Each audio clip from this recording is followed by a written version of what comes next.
করছে।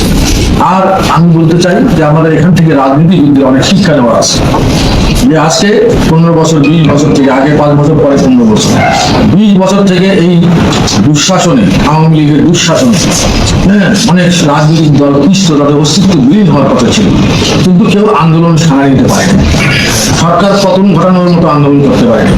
কিন্তু রাজনীতিবিদদের একটা শিক্ষা, যে আজকের জামানায় আমরা মনে করি যে হয়তো বা ছাত্রছাত্রীরা শুধু ইউটিউব, হ্যাঁ, আর টিএসসি নিয়ে পড়ে থাকে, হ্যাঁ, তা কিন্তু নয়। তারা অত্যন্ত মেধাবী এবং তারা সারা বাংলাদেশে এই ছাত্র সমন্বয়কদের সঙ্গে সমন্বয় করে একটা নন পলিটিক্যাল অর্গানাইজেশন, ছোট্ট একটা সংগঠন, তারা এই ছোট ছোট বাচ্চারা তাদের নেতৃত্ব দিয়ে দেখাই দিয়ে গেল যে আমরাও পারি। বাঙালি জাতি মরতে শিখছে, যে জাতি মরতে শিখে তাকে কিন্তু ঠেকানো যায় না। তা আজকে বড় অনেক শৈল শাসকের পর আজকে পৃথিবীতে অনেক পতন দেখেছি, তবে আজকের যে পতন, এটা একটা ন্যাক্কারজনক পতন।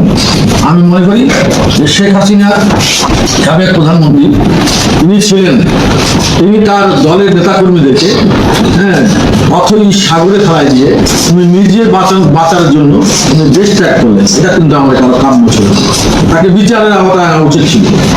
তাতে এই বাংলার মাটিতে শেখ হাসিনার অপকর্মের সমস্ত দুঃশাসনের বিচার হওয়া উচিত ছিল।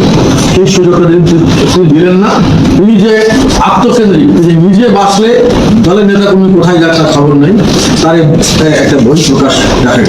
আজকে আওয়ামী লীগ মুসলিম লীগের চাইতেও খারাপ অবস্থা হবে। আওয়ামী লীগের কোনো পরিচয় দেবে না, মুজিবপুর কোথায় রাখবে না কোনো ঠিকানা নাই, মুজিবপুর যেমন লেখতে চলে গেছে, হ্যাঁ, সেই অবস্থা সৃষ্টি করে গেল। এটা একটা নজির যে কোনো দুঃশাসনেই বেশি দিন টিকে না। আমাদের রাজনীতিবিদদের শিক্ষা আছে যে যেই ক্ষমতায় যাক না কেন, আসলে বৈষম্যের বিরুদ্ধে আমাদের যে স্বাধীনতার অঙ্গীকার ছিল, আমাদের স্বাধীনতা যুদ্ধের মূল মন্ত্র ছিল একটা সমাজ গড়বে, সেখানে থাকবে না বৈষম্য, থাকবে না দুর্নীতি, মানুষের ন্যায্য অধিকার, সুশাসন, অনেক কিছু নিয়েই কিন্তু স্বাধীনতার জন্য আজকে 30 লাখ মানুষ শহীদ হয়েছে। তা আমি মনে করি যে আমরা সেগুলো ক্ষমতায় গেলে বেমালুম ভুলে যাই, আমরা ক্ষমতাশীল হয়ে যাই এবং আমরা অপোজিশনের মুখ, সাধারণ মানুষের কথা বলার রাইটস তো হরণ করতে চাই দমন পূরণ দিয়ে। এখান থেকে শিক্ষা নেবে, আগামী দিনে তারা রাষ্ট্র চালাবে, তাদের অন্তত সুবুদ্ধি উদয় হবে যে রাষ্ট্র পরিচালনা মানে কি একটা বিশাল দায়িত্ব পালন, এটা কাউকে দমন করার জন্য নয়। এই বিষয়টাও শিক্ষণীয় বিষয় আছে। আমরা মনে করি আমাদের যারা ছাত্র, আমরা মনে করি যে বাংলাদেশের আজকে যারা ছাত্র নেতা, তাদেরকে আমি স্যালুট জানাই। হ্যাঁ, তারা অকাতরে বুক পেতে দিয়ে তারা বুলেটের সামনে দাঁড়িয়ে নির্ভয়ে বলছে এই অন্যায়ের আমরা মানবো না, এই অন্যায়ের প্রতিকার চাই। এখানে কিন্তু আসলে আমাদের শিক্ষার বিষয়টা, আমি মনে করি এটা একটা গণজাগরণ, গণ আন্দোলন।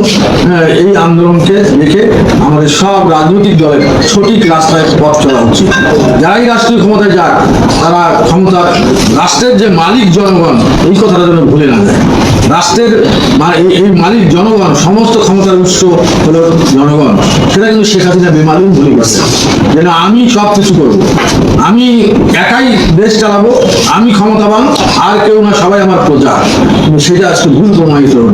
তা আমি মনে করি যে এই ন্যাক্কারজনক পতনের জন্য আমি শেখ হাসিনার একবারটনি আত্মদম্ভ এবং তার যে স্বৈরাচারী মনোভাব, সেটাই প্রকাশ। আজকে গণকবরের সন্ধান মিলছে। আজকে অনেক ছাত্রছাত্রী যারা নিখোঁজ, ঢাকা ইউনিভার্সিটিতে 60,000 ছাত্রছাত্রী, জাহাঙ্গীরনগর ইউনিভার্সিটিতে 50,000 ছাত্রছাত্রী। এই ছাত্রছাত্রী কে কোথায় আছে, তাদের বাড়িঘর কোথায় আছে, তারা কি অবস্থা আছে, অনেক বাবা তার সন্তানকে খুঁজতেছে, কিন্তু হয়তো বা তার সন্তান এই গণকবরে যে কোনো একজন শুয়ে আছে। এই এত বড় অত্যাচার, এত বড় নৃশংস 25শে মার্চকে হারাই তুলছে। আমি মনে করি যে এই ন্যাক্কারজনক বিষয় যারাই এর সঙ্গে দায়ী আছে, যে সরকারের কর্মকর্তারা আছে, যে মন্ত্রীরা আছে এবং যে পুলিশ অফিসাররা এই দায়িত্ব পালন করছে হত্যাযজ্ঞের সঙ্গে, তাদের প্রত্যেককে বিচারের কাঠগড়ায় দাঁড়াতে হবে এবং সুষ্ঠু বিচার করে তাদের দৃষ্টান্তমূলক শাস্তির ব্যবস্থা করতে হবে এবং একটা দৃষ্টান্ত সৃষ্টি করতে হবে যে না, অন্যায় করলে তার বিচার হয়। আজকে প্রত্যেকটা প্রতিষ্ঠান ধ্বংস, আজকে নির্বাচন কমিশন ধ্বংস, আজকে কোর্ট কাছারি সব আজ্ঞাবাহ দাস, আজকে তোমার পুলিশ প্রশাসন থেকে শুরু করে সমস্ত কিছু নিয়ন্ত্রণ করে একটা ব্যক্তি, তার ইশারায় কাজ হয়। আর সব গোলাম হিসাবে কাজ করে, যারাই গোলাম হিসাবে কাজ করছে তাদেরকে বিচারের আওতায় এনে দৃষ্টান্তমূলক শাস্তির ব্যবস্থা করতে হবে। আমরা চাই একটা সুখী সমৃদ্ধশালী ন্যায় বিচার প্রতিষ্ঠিত একটা দেশ চাই। আমাদের আকাঙ্ক্ষা কি? আমাদের আকাঙ্ক্ষা একটা সুন্দর আমাদের সমাজ গড়ব, আমরা সুন্দর দেশ গড়ব, একটা আমরা এই সুন্দর সমাজ ব্যবস্থাকে নিয়ে একটা জাতি গঠনের জন্য আমরা সারা বুকের মধ্যে বিশ্বের মধ্যে মাথা উঁচে দাঁড়াতে চাই। আজকে ছাত্রদের ভাষাও ছিল এটাই, যে আমি মনে করি যে এই আন্দোলন অত্যন্ত ফলপ্রসূ আন্দোলন, রক্তের বিনিময়ে সবকিছু আসে, রক্ত ছাড়া কোনো কিছু বিনিময় আসে নাই, এবং রক্ত দিয়েই ছাত্ররা আজকে তাদের সাহিত্য টার্নিং পয়েন্ট। আমি যে ভূমিকাটা অনস্বীকার তা বলবো না, সব শহীদের প্রত্যেকটা স্পটে একটা নিরপেক্ষ তদন্তের মাধ্যমে যারা যারা এর সঙ্গে জড়িত আছে তাদের প্রত্যেকের বিচারের কাজ করে আনতে হবে। আর আমি বিশেষ করে যারা এখন রাষ্ট্রীয় সরকারে আসবেন তাদেরকে অনুরোধ করব, এই সব কালো তালিকা করে তারা যেন দেশ থেকে পালাতে না পারে, হ্যাঁ, তার ব্যবস্থা করা। কারণ দেশ থেকে পালায় গিয়ে তারা এই আমাদের আইনের মধ্যে গণ্ডির মধ্যে থাকবে না, সেই জন্য তারা দেশ থেকে যাতে পালাতে না পারে তার জন্য তাদেরকে কালো তালিকা করে তাদের সব কিছু ব্যবস্থা অবশ্যই গ্রহণ করবে, তাহলে দেশটা শান্ত হবে।